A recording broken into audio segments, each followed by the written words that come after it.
Bonsoir et bienvenue sur 8 Mont Blanc. Il est 18h, vous le savez, c'est l'heure de votre rendez-vous avec l'information. Nous sommes le jeudi 13 février 2025 au programme de ce journal. Pendant 2 jours, Grenoble est le théâtre d'une grande première pour les troupes militaires de montagne, celle d'un sommet international réunissant des délégations et des équipementiers des 4 coins du monde. Un événement où sont abordés les enjeux des opérations en milieu montagneux. Et puis alors que la Saint-Valentin approche, nous vous proposons ce soir une idée de cadeau originale.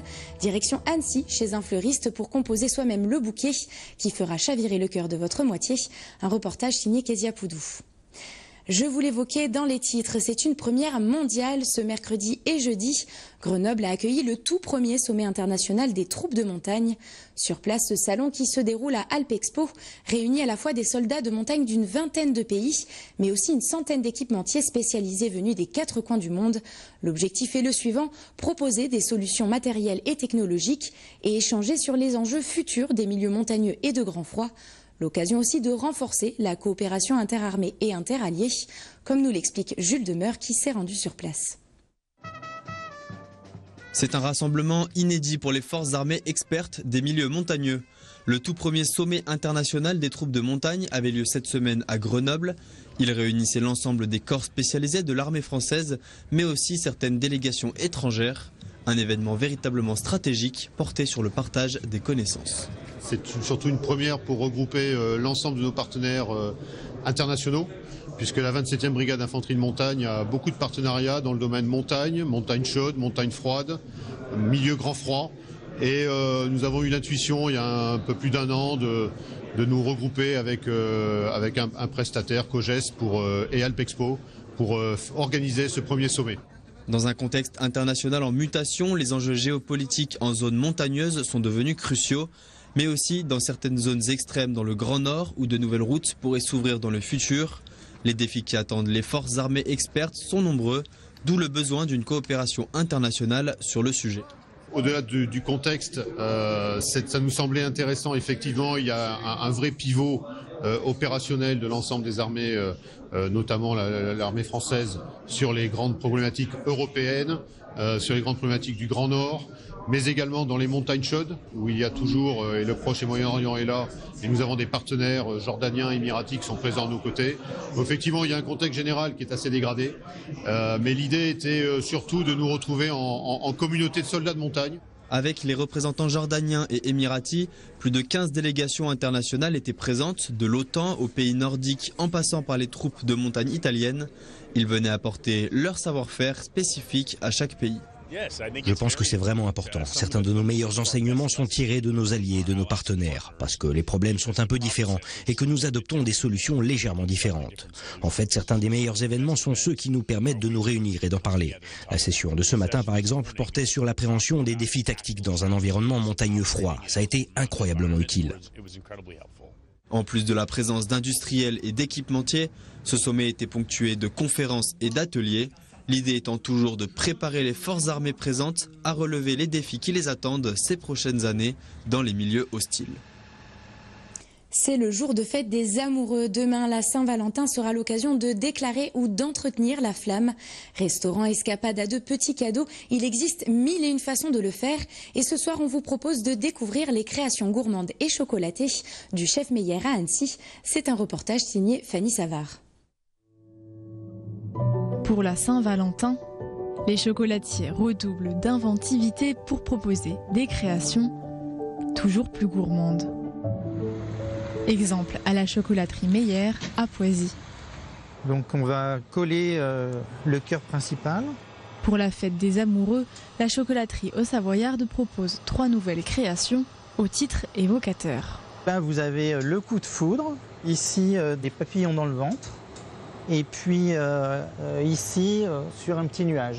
Aussi gourmande qu'élégante, ces douceurs cacaotées ont été pensées il y a déjà plusieurs semaines par toute l'équipe de la chocolaterie Meyer. On donne le sujet à tout le monde, on dit voilà, ceux qui ont des propositions, on met en commun, on touille, et puis il sort toujours quelque chose. Souvent, c'est quand même les vendeuses qui ont le dernier mot sur nos fabrications, en fait.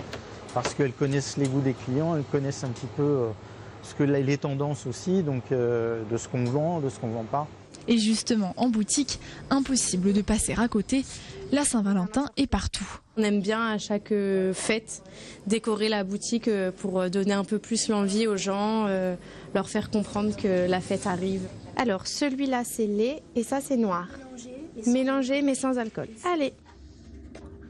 Les cœurs à garnir on les fait tous les ans et c'est ce qui marche le mieux généralement.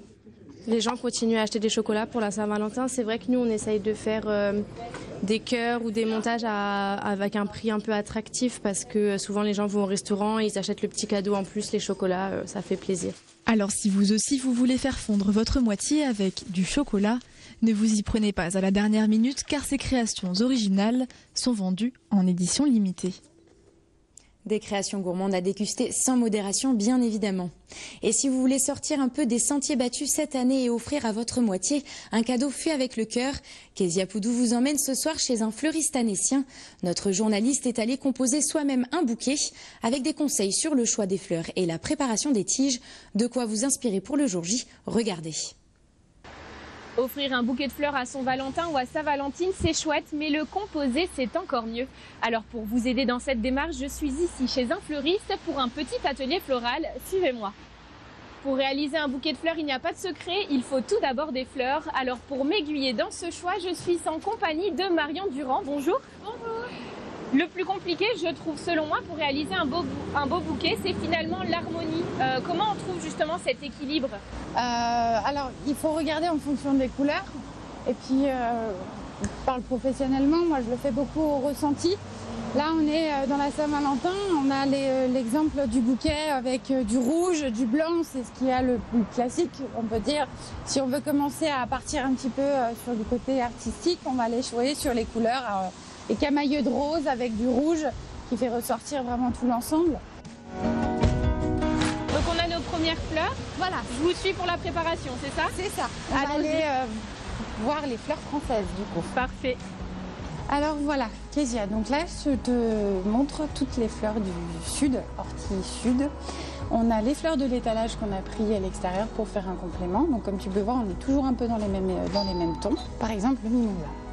Là, on va en mettre pas beaucoup dans le bouquet, on va bien nettoyer. Pourquoi on nettoie justement? Ça permet... En fait, quand on fait un bouquet, on a une vrille qu'on fait en décalé.